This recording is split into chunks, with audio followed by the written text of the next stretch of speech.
नमस्कार दोस्तों, देवता क्लासेस की ऑफिशियल यूट्यूब चैनल पर आप सभी का स्वागत है।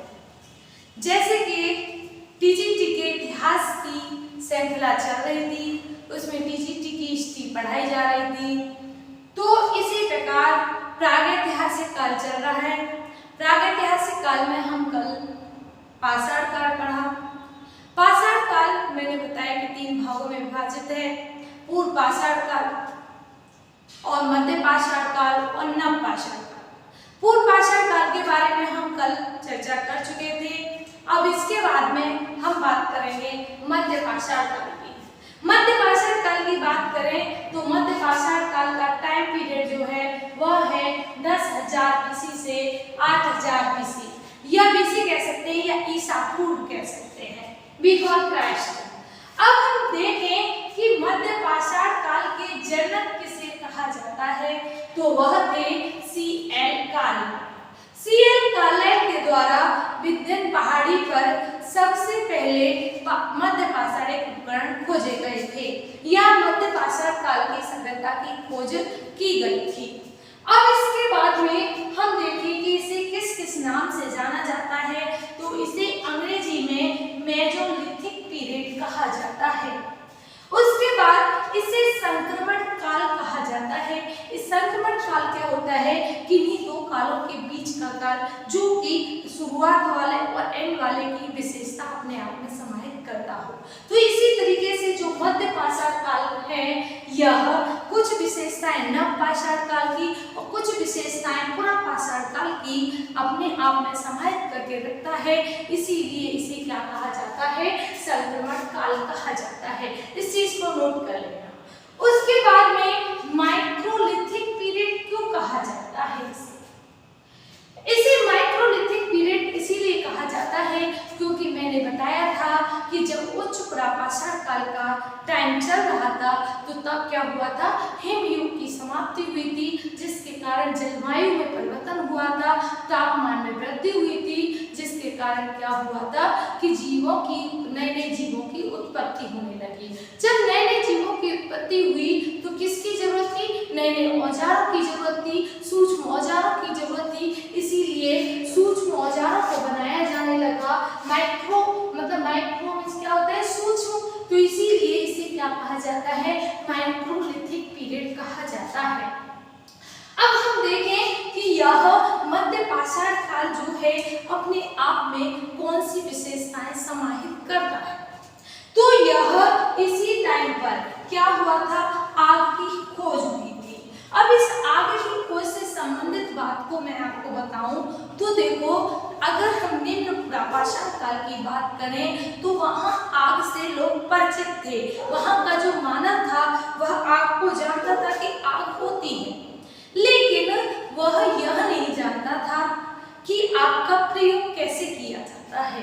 तो यहाँ पर आग का प्रयोग करना सीख गया था। उसके बाद में दूसरी बात देखें तो यहाँ पर मानव क्या सीख गया, पशुपालन। जैसे कि पुरापाषाण काल में मानव केवल और केवल खानाबदोश था, खाद्य संग्राहक था, केवल और केवल आखिर तक शिकारी था। तो यहाँ पर उसके साथ साथ क्या सीख गया है, पशुपालन करना सीख गया है। उसके साथ साथ मैंने बताया कि तापमान में वृद्धि हो गई थी। अब हम देखें कि यहाँ मध्य पाषाण काल से 3 प्रकार के औजार पाए जाते हैं। कौन से? एक है नवचंद्राकार, दूसरी है समलक और तीसरी है त्रिभुज। अब इसके बाद में यहाँ पर देखो, इन औजारों का प्रयोग फेंक के किया जाता था, इसीलिए प्रक्षेपात तकनीक का प्रयोग या प्रक्षेपात पद्धति का प्रयोग कौन से काल में माना जाता है, यह माना जाता है मध्य पाषाण काल में। अगर हम दूसरी बात बताएं कि तीलकमान का प्रयोग कब से शुरू हुआ था, तो यह भी मध्य पाषाण काल से शुरू हुआ था। अब देखिए, हड्डी के आभूषण कब से बनाना शुरू किए गए थे, तो यह भी कब से शुरू किए गए थे, मध्य पाषाण काल से। अब हम देखें कुछ स्थलों को, तो यहाँ के कौन कौन से स्थल महत्वपूर्ण रहे हैं, तो पहला है प्रतापगढ़ उत्तर प्रदेश में। प्रतापगढ़ उत्तर प्रदेश में 3 प्लेस पाए जाते हैं, 3 स्थल पाए जाते हैं। कौन कौन से? एक है सरायनाहर,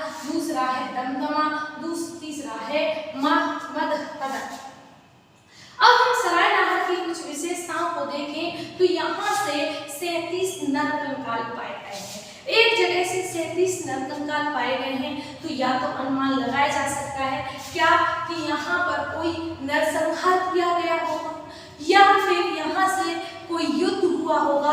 तो एक और चीज आ जाती है कि युद्ध के प्रथम साक्ष्य कहाँ से पाए जाते हैं, तो युद्ध के प्रथम साक्ष्य सरायनहर या मध्य पाषाण काल से पाए जाते हैं। दूसरा हम देखें कि 37 नरकंकाल तो पाए गए हैं, साथ ही साथ 4 नरकंकाल एक साथ एक ही कब्र में पाए गए हैं। अब कब्र की बात करें तो यह कब्र जो होती थी वह अंडाकार होती थी। उसके बाद में यहाँ से स्तंभ गर्त पाए गए हैं। स्तंभ गर्त मतलब घर जो है वह गड्ढे के नीचे पाए गए हैं। यहाँ से 8 गर्त चूल्हे मतलब कि 8 मतलब जमीन के अंदर चूल्हे पाए गए हैं। ठीक है, उसके बाद में हम दूसरा स्थान देखते हैं, वह है दमदमा। यह कहाँ स्थित है? यह भी प्रतापगढ़ उत्तर प्रदेश में स्थित है। यहाँ से क्या पाया गया है? 41 नरकंकाल पाए गए हैं। 3 नरकंकाल एक ही कब्र में पाए गए हैं। और ये वाली बात सबसे ज्यादा महत्वपूर्ण है कि 5 नरकंकाल एक ही जो मतलब युगल समाधान हो सकते हैं, मतलब 5 कब्रों में युगल समाधान पाए गए हैं। तो अब देखो एक साथ तो ऐसा हो नहीं सकता कि 5 कब्रों में या 5 घर से एक साथ पति और पत्नी की मृत्यु हुई हो। तो यहाँ से इनडायरेक्टली रूप में हम क्या दे सकते हैं कि यहाँ पर शायद और शायद क्या रही होगी? सती प्रथा रही होगी। इसीलिए 5 कब्रों में युगल समाधान कहते हैं कपल पाए गए हैं, मतलब पति और पत्नी दोनों के जोड़े पाए गए हैं। अब इसके बाद में मध्य की बात करें तो यह भी कहाँ पर था? प्रतापगढ़ उत्तर प्रदेश में था। यहाँ से हड्डी के उपकरण तथा आभूषण पाए गए थे। और ये उपकरण और आभूषण किसके थे? हिरण के सींगों के छल्ले पाए गए हैं। उसके बाद अगला स्थान देखें तो वह है लेखैया विंध्य पर्वत क्षेत्र। यहाँ से क्या पाया गया? 17 नरकंकाल पाए गए। और साथ ही साथ अब देखें बागौर और आदमगढ़। बागौर आदमगढ़ जो है वह मध्य पाषाण काल के महत्वपूर्ण स्थान है, क्योंकि यहाँ दोनों जगहों से पशुपालन के साक्ष्य मिलते हैं। अगर बात करें इन दोनों जगहों से भी सबसे पहले पशुपालन के साक्ष्य कहाँ से मिले हैं? तो यह मिले हैं बागौर से। बागौर से पहले पशुपालन के साक्ष्य पाए गए हैं। इसके बाद आदमगढ़ की बात करें तो आदमगढ़ से भी पशुपालन के साक्ष्य पाए गए हैं, लेकिन बागौर के बाद। अब इसके बाद में तीसरा स्थान है, वह है सांभर। सांभर कहाँ पर है? यह राजस्थान में है। राजस्थान में है। अब यह क्वेश्चन बहुत ज्यादा महत्वपूर्ण है कि प्राचीनतम वनस्पति के साक्ष्य कहाँ से पाए गए हैं? वह पाए गए हैं सांभर राजस्थान से। अब देखो उसके बाद में एक और बात कर लेते हैं कि लंग नाच भी पाया गया है। अब इसमें सभी को मिला करके मैं एक स्टोरी के रूप में आपको बताऊं तो मैंने बताया कि पूरा पाषाण काल 3 भागों में था। तो जब तक हम इसके कंसेप्ट को नहीं समझेंगे तब तक समझ में नहीं आएगा। ये थोड़ा सा हार्ड होता है और चैप्टरों की अपेक्षा, या तो हर चीज क्या होती है यहाँ तक हम पहुंच नहीं पाए, जो चीज हमने पढ़ी नहीं, क्योंकि हम ज्यादातर इस चैप्टर को स्किप कर देते हैं तो इसीलिए हार्ड लगता है। देखो हुआ क्या होगा कि सबसे पहले के कौन थे मानव पूरा पाषाण काल में? भाई खाना बदोश थे, खाद्य संग्राहक थे कि ठीक है, खाद्य मतलब खाने की खोज में इधर उधर घूमते थे, शिकार करते थे। शिकार किसका करते होंगे? पशुओं का करते होंगे, बस जानवरों का करते होंगे।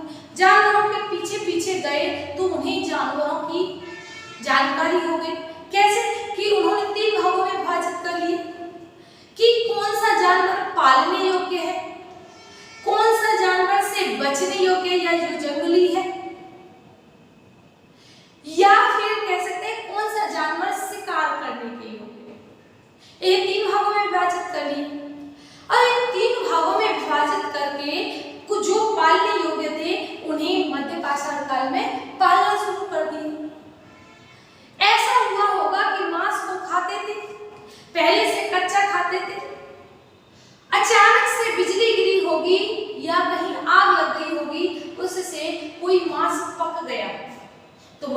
ये तो और अच्छा लग रहा है, इसका तो टेस्ट ज्यादा अच्छा है। तो एक काम करते हैं, इस आग से इसे भून करके खाते हैं तो ज्यादा अच्छा। आग के दूसरा प्रयोग क्या था कि भाई जंगली जानवर को दिखाते आग को तो वो भाग जाते, कि भाई जंगली जानवरों से भी भगाया जा सकता है। तीसरा क्या था, तीसरा था कि हम कहीं गुफाओं में रह रहे हैं तो उसमें उजाला भी इससे हो सकता है। तो आग के भी 3 प्रयोग कर लिए। कौन कौन से, पहला तो पका करके खाने लगे, दूसरा क्या था कि आग से जंगली जानवरों को भगाने लगे, और तीसरा क्या था इसमें कि उससे उजाला भी हो रहा था। अब इसके बाद में मैंने बताया कि पहले क्या था, खाना बदोश पशुओं के पीछे गया, जानवरों के पीछे गया, तो जान गया जानवरों के बारे में, जानवरों को पालना शुरू कर दिया।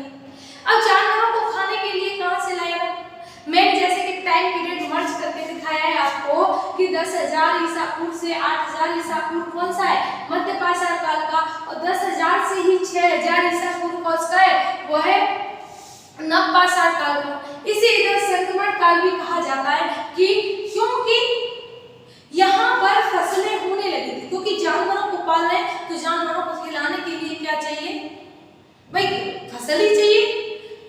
ऐसा नहीं है कि वो मतलब सिस्टमैटिक तरीके से नहीं आई थी, खाने में प्रयोग नहीं किया जा रहा था, लेकिन फसल तो हो रही थी। वनस्पति के साक्ष्य भी पाए गए हमें, कहां से, सांवर से। अब इसके बाद में जब हम आगे देखेंगे इसमें तो आदमी आगे बढ़ता है, जब उसे उसकी खोज पता चलता है तो धीरे धीरे क्या होता है कि फल फूलों के बारे में या बीज के बारे में पता चलता है। जब बीज के बारे में उसे पता चला होगा तो उसने देखा होगा कि कितने दिन में फसल होती है, कितने दिन में, तो जब वो नवपाषाण काल में पहुंचेगा तो वह खेती शुरू कर देगा, कृषि करना शुरू कर देगा, और कैसे कृषि करना शुरू करेगा तो उससे क्या होगा, स्थायी निवास करना शुरू कर देगा। तो एक और क्वेश्चन बनता है कि अगर इन्होंने पशुपालन करना शुरू कर दिया तो सबसे पहले कौन सा पशु पाला था, तो यह था कुत्ता। कुत्ता पहला पशु था जो कि किसके द्वारा पाला गया था, मध्य पाषाण काल के मानव के द्वारा पाला गया था। आज के लिए इतना ही, कल पढ़ाएंगे नवपाषाण काल। मैं अपनी वाणी को यहीं पर विराम देती हूँ। धन्यवाद।